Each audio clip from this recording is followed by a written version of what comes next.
তবে আমাদেরকে জবাব আগামী দিনে দিতে হবে। আমাদের সাথে যে অন্যায় হচ্ছে জবাব আগামী দিনে দিতে হবে। 2024 আসছে, সেই জবাব আমরা আবার দিয়ে দেখাবো। প্রস্তুত আছেন তো নাকি ভাই? কারা প্রস্তুত আছেন হাত তুলুন তো। দেখাবো তো নাকি জবাব দিয়ে? আমি ভাঙড়ের মানুষের জন্য কি চেয়েছি, অনেক কিছু চেয়েছি, তার কয়েকটা বলছি। আমি ভাঙড়ে লক্ষ্য করে দেখলাম, এখানে যেমন শিক্ষার দিকে ভাঙড়ে এগিয়ে যাচ্ছে, প্রতিভা আছে, মেধাযুক্ত ছেলে আছে, ঠিক একই দিকে খেলার দিকেও এখানকার ছেলেদের প্রচুর প্রতিভা আছে। আপনাদের এলাকার ভূমিপুত্র শাহজাহান বুলবুল, যিনি শারীরিকভাবে সক্ষম হওয়ার ফলেও তিনি কিন্তু ইন্টারন্যাশনাল লেভেলে গিয়ে দেশের মান সম্মানকে উঁচুতে নিয়ে গিয়েছে, তথা বাংলার নাম উজ্জ্বল করেছে, ভাঙড়ের নাম উজ্জ্বল করেছে। সে ইন্টারন্যাশনাল লেভেলে গিয়ে সে মেডেল নিয়ে এসেছে, এখানকার ভূমিপুত্র। আমি দেখলাম পিউ ঢালি, আপনাদেরই ভূমিপুত্র একজন, ভূমিকন্যা একজন, যিনি ন্যাশনাল লেভেলে গিয়ে ভাঙড় সহ রাজ্যের নাম উজ্জ্বল করে সেখান থেকে মেডেল নিয়ে এসেছে। আমি দেখলাম তৌরা খাতুনের মতো যে দৌড়বিদ একজন, যে ন্যাশনাল লেভেলে গিয়ে ভাঙড় সহ রাজ্যের নাম উজ্জ্বল করে সেখান থেকে মেডেল নিয়ে এসেছে। এই ধরনের আমাদের এখানে অনেক ফুটবলার আছে, যারা আইএসএল খেলছেন, যারা কলকাতায় লিগ খেলছেন, বড় বড় ক্লাবে খেলছেন, বিভিন্ন ধরনের যারা এখানে স্পোর্টসম্যান আছেন, তাদের পর্যাপ্ত পরিমাণে কোনো পরিকাঠামো নয় খেলাধুলা করার জন্য। তাদের নিজেদের অর্থ ব্যয় করে, আর্থিকভাবে দুর্বল হওয়ার পরেও অর্থ ব্যয় করে কলকাতাতে দূরে গিয়ে তাদেরকে প্র্যাকটিস করতে হয়। তাদের কথা ভেবে আমি ইউথ সার্ভিস অ্যান্ড স্পোর্টস মিনিস্টারের কাছে আমি আবেদন করেছি, দাবি জানিয়েছি, অবিলম্বে ভাঙড়ের এই প্রতিভাগুলোকে, ভাঙড় শুধু নয়, রাজ্য শুধু নয়, যারা দেশের হয়ে প্রতিনিধিত্ব করার ক্ষমতা রাখে, এদেরকে যথাযথভাবে পার্টিসিপেট করার জন্য, এদের প্র্যাকটিস করার জন্য ভাঙড় বিধানসভার মধ্যে একটা উন্নত মানের স্পোর্টস কমপ্লেক্স গড়তে হবে। এই দাবি ভাঙড়বাসীর জন্য আমি বিধানসভায় করেছি।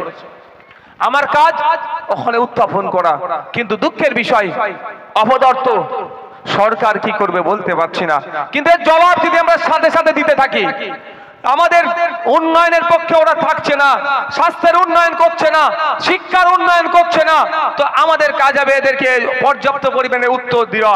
এদেরকে যদি আমরা ভোটের মাধ্যমে উত্তর দিই, তখন এরা নড়ে চড়ে বসবে, করতে বাধ্য হবে। আমি বিধানসভায় বলেছি, আমাদের আমি তথ্য চেয়েছিলাম এখানে কত রাস্তা আছে, পূর্ত দপ্তর থেকে শুরু করে অনেক তথ্য চেয়েছি, মৎস্যজীবী কত আছে সে তথ্য চেয়েছি। আমি আর একটা তথ্য চেয়েছিলাম, ভাঙড় বিধানসভাতে কত কৃষক আছে। যে তথ্য দিয়েছে সম্ভবত ওই 80,000-এর কাছাকাছি, দুটো, ওইদিকে 3টে অঞ্চল আর এইদিকে 10টা অঞ্চল মিলিয়ে প্রায় 80,000-এর কাছাকাছি কৃষক আছে। তো আমি সেখানে আর একটা প্রশ্ন করেছিলাম ওর মধ্যে, যে কত কৃষক ওল্ড এজ পেনশন পাচ্ছে, ফার্মার্স ওল্ড এজ পেনশন।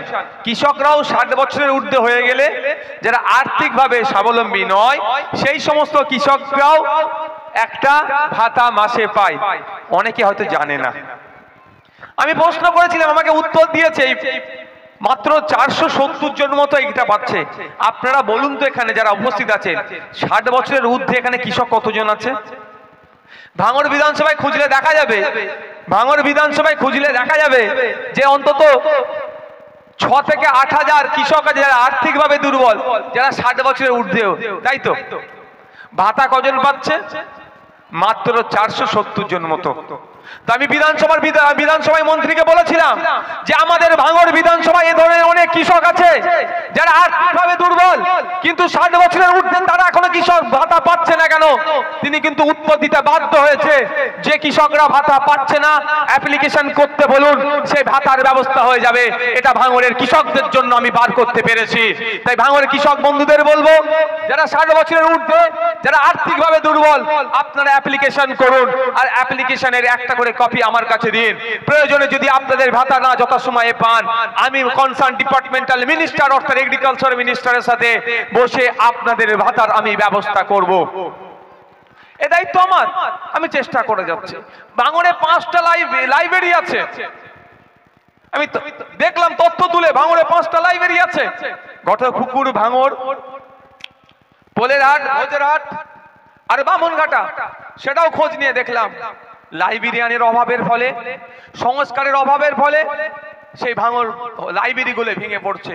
ফলে যারা বই প্রেমী তারা অ্যাক্সেস পাচ্ছে না।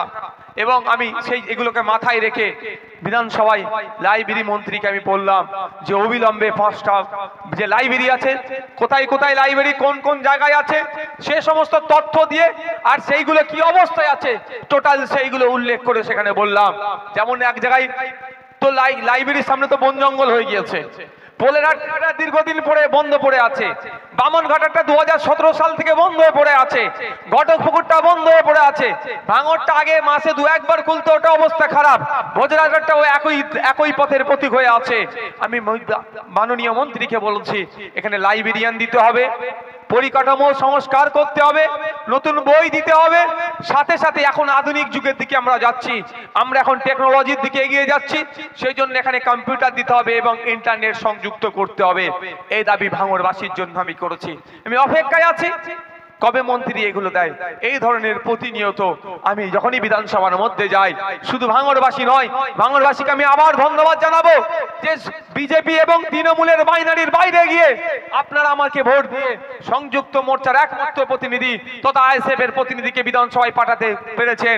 সার বলে কি শুধু ভাঙড়বাসী নয়, সারা রাজ্যের মানুষ যেখানে বঞ্চিত, নিপীড়িত, অত্যাচারিত সেখানে যেমন ছুটে যেতে বলতে পারছি, তাদের অন্যায় অত্যাচার তাদের উপরে যেগুলো হচ্ছে সেইগুলো আমি বিধানসভার মধ্যে পৌঁছাতে পারছি। আর আমাকে তখনই ভালো লাগে যখন আমি চোপড়াতে গিয়েছিলাম ছুটে, আদিবাসী ও শ্রমিকদের উপরে যেভাবে অন্যায় অত্যাচার হয়েছিল, যাদের বাড়ি ঘর পুড়িয়ে দিয়েছিল, তাদের পাশে যখন গিয়ে দাঁড়িয়েছিলাম, তারা আমাকে কিন্তু একটা কথাই বলেছিল, আমাকে দেখে তারা আশার আলো পেয়েছিল, সাথে সাথে সর্বপ্রথম কিন্তু আমার নাম ধরেনি, সর্বপ্রথম বলেছিল ভাঙড়ের বিধায়ক আমাদের পাশে এসে দাঁড়িয়েছে। এটাই আমাকে সব থেকে বেশি ভালো লেগেছিল, যে ভাঙড় পথ দেখাই যে বা দীর্ঘদিন ধরে বলে আসছি, এটাই তার প্রমাণ। নওশাদ সিদ্দিকী পরে যেখানেই যাই, বিশ্বাস করুন রাস্তাঘাটে যেখানেই যাই, গাড়ির তোমার কাজ খোলা থাকে, আমি এসি কম ব্যবহার করি, কারণ মানুষ কি অবস্থায় আছে না আছে মানুষের কথা শুনি, মানুষের সাথে সংযোগে থাকার চেষ্টা করি। তখনই যাই সর্বপ্রথম দেখো ওই দেখ ভাঙড়ের বিধায়ক যাচ্ছে। বিশ্বাস করুন আমাকে এটা সব থেকে ভালো লাগে, এটা ভাঙড়ের মানুষ দেখিয়েছে। আমি দুঃখিত সাথে সাথে এটাও, আমি যে আশা করেছিলাম যে আমি ভাঙড়ের বাসীকে এই টাইমটা দেবো, আমি দিতে পারছি না, আমি দুঃখিত, আমাকে ক্ষমার নজরে দেখবে। কারণ এখন আমি বিজেপি আর তৃণমূলের বাইরে একমাত্র বিরোধী। আর বিজেপি আর তৃণমূল মনে হয় আপনাদের বিরোধী মনে হয়? একটু জোরে বলুন তো, মনে হয়? ওরা নাটক চলছে, যত দিন আসবে দেখবেন একটু ধরপকড় হবে হয়তো, কারণ 2024-এর আগে আবার নাটক করতে হবে। একজন বলবে সিএএ করে তাড়িয়ে দেবো, কামড়াবে সিএএ দিয়ে, আর একজন সিএএ হাত থেকে বাঁচিয়ে দেবো, সিএএ এর মলম লাগাবে, এটা হবে। তো ফলে কি হচ্ছে, আমি যখন বিজেপি তৃণমূলের বাইরে আমাকে ভিন্ন জায়গাতেও ছুটে যেতে হচ্ছে। সেই পুরুলিয়ায় গেছিলাম ছুটে, আপনারা দেখেননি? দেখেছেন তো ভাই? সেখানে জনজাতি উপজাতি সহ দলিত আদিবাসী ভাইদের উপরে যে আক্রমণ হচ্ছে, তাদের পাশে গিয়ে দাঁড়াচ্ছি। চোপড়াতে গিয়েছিলাম, আপনার হাসখালিতে গিয়েছিলাম, আর রিসেন্ট জয়নগরে যে ঘটনা ঘটছে সেখানেও ছুটে চলে যাচ্ছিলাম। ফলে কি হচ্ছে, যে সময় দেওয়ার ইচ্ছে ছিল আমি কিন্তু ভাঙড়বাসীকে দিতে পারছি না, আমাকে ক্ষমার নজরে দেখবেন। তবে আপনাদের কথা ভুলি না, আমি এই সেশনে আপনাদের এখানে ভাঙড়ের মহিলা শিক্ষার্থীদের যাতে উচ্চ শিক্ষায় শিক্ষিত হতে পারে সেই পরিকাঠামূলক ভাঙড়ে একটা গার্লস কলেজ হয়েছিল, বামেদের আমলে সেটা ভিত্তি স্থাপন হয়েছিল, এই বর্তমান শাসকের আমলে সেটা কমপ্লিট হয়ে যাবার এতদিন হয়ে যাওয়ার পরেও সে হোস্টেল কিন্তু এখনো চালু হয়নি। আমি কিন্তু আপনাদের কথা ভুলে যাইনি, এখানে হয়তো কম আসলেও আপনাদের অভাব অভিযোগ প্রতিনিয়ত আমি নজরে রাখি।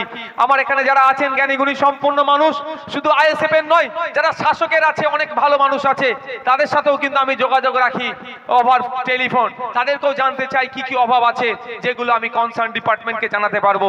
এইভাবে আমি আমার আইএসএফ এর কর্মীদের সাথে কথা বলে, জাগলগাছির নেতৃত্বদের সাথে কথা বললাম, তারা গিয়ে দেখে আমাকে ডিটেলসটা পুরোটাই দিল যে ভাঙড় জাগলগাছির অঞ্চল, জাগলগাছির অন্তর্গত দক্ষিণ উত্তর ঘটকপুকুরে একটা হোস্টেল দীর্ঘদিন ধরে তৈরি হয়ে পড়ে আছে, যেটা সংখ্যালঘু উন্নয়নের টাকা থেকে তৈরি হয়ে পড়ে আছে। সংখ্যালঘু পরিবারের মহিলাদের হোস্টেলের জন্য ওটা তৈরি হয়েছিল, কিন্তু এত বছর অতিবাহিত হয়ে যাওয়ার পরেও কোনো মহিলা শিক্ষার্থী ওখানে অ্যাক্সেস পেল না, থাকার ব্যবস্থা এখনো করতে পারেনি সরকার। আমি সে কথাও বিধানসভার মধ্যে উত্থাপন করেছি, মাননীয় মন্ত্রীর দৃষ্টি আকর্ষণ করেছি, আবার সংখ্যালঘু দপ্তরের মন্ত্রী নিজে মুখ্যমন্ত্রী মুখ্যমন্ত্রী খোদ নিজে তারই দৃষ্টি আকর্ষণ করেছি অবিলম্বে হোস্টেলটাকে চালু করে দেওয়া হোক। ভাঙড়ের মহিলারা যাতে ওই হোস্টেলে থেকে পড়াশোনা করে উচ্চ শিক্ষায় শিক্ষিত হতে পারে, ভাঙড়ের মহিলারা যাতে পথ দেখাতে পারে সমাজকে, তার ব্যবস্থা করা হোক। এ কথাও আপনাদের জন্য আমি বলি। বিভিন্ন সময় বিভিন্ন ভাবে কাঁচা সবজি সংরক্ষণের অভাব হচ্ছে। হিমঘর দেবে অনেক দিন ধরে চিৎকার হচ্ছে, সকলেই আমরা বলছি কিন্তু দিচ্ছে না। বারবার হিমঘরের জন্য আমি বিধানসভায় আপনাদের হয়ে কথা বলি। তাই বন্ধুগণ যারা উপস্থিত হয়েছেন, আপনাদের কাছে অনুরোধ করব, যে বিশ্বাস ভরসা করে আমাকে ভোট দিয়েছেন, আমি জানতে চাইবো সেই বিশ্বাস ভরসা কি আমি ভেঙেছি? আমাকে এক কথায় উত্তর দেন, একটু জোরে হবে, এখানে আসছে না আওয়াজ। বিশ্বাস ভেঙেছি আমি? বিশ্বাস আছে তো? কেন বিশ্বাস আছে বলুন তো? এই এতগুলো লোককে স্টেজে তুললাম, তারা ন্যায়কে প্রতিষ্ঠা করার জন্য জেল খেটেছে। আমার প্রতি ভরসা করেছে বলি জেল খেটেছে, আইএসএফ এর প্রতি ভরসা করেছে বলি তারা জেল খেটেছে। তাদের অন্যায়টা কি? তাদের অন্যায়টা হচ্ছে তোমরা চুরি করছো, চুরিটা আমরা বন্ধ করার কথা বলছি। এটা হচ্ছে সব থেকে বড় অপরাধ হয়ে যাচ্ছে। তো আমাদের ভালোবেসে, আমাদের ভরপুরে ভরসা করে যারা জেল খাটলো, তাদেরকে আমি ভুলে যেতে পারি না। আপনারা নিশ্চয়ই জানেন INDIA বলে একটা জোট হচ্ছে কেন্দ্রীয় স্তরে, সেখানে আমরা থাকবো না। কারণ কেন বলেছি জানেন?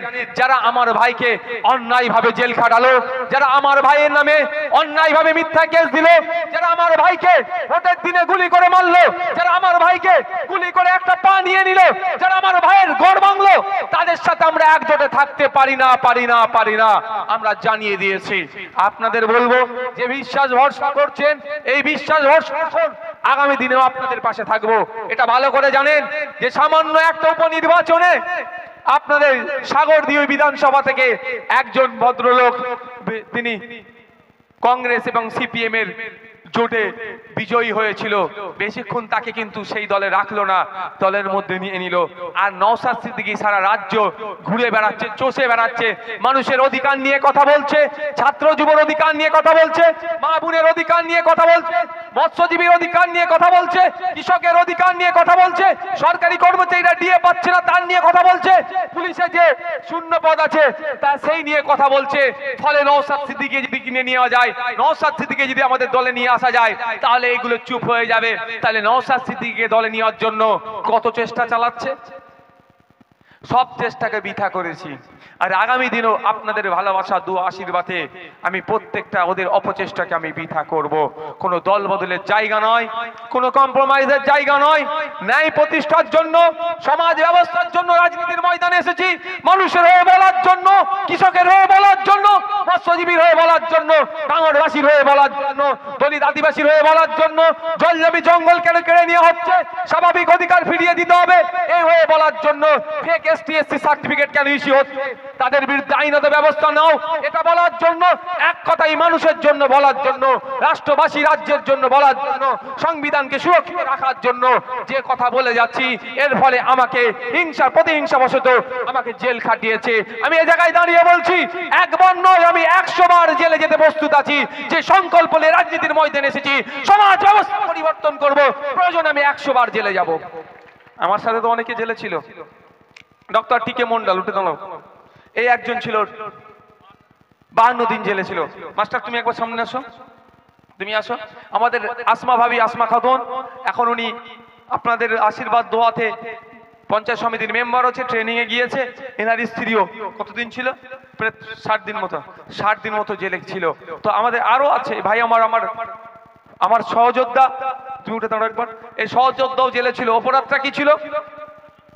যে ক্যান্ডিডেট দিয়েছেন এনার ভাই, এনাকে আটকাতে হবে। আমার এক ভাইয়ের পা হারিয়েছে।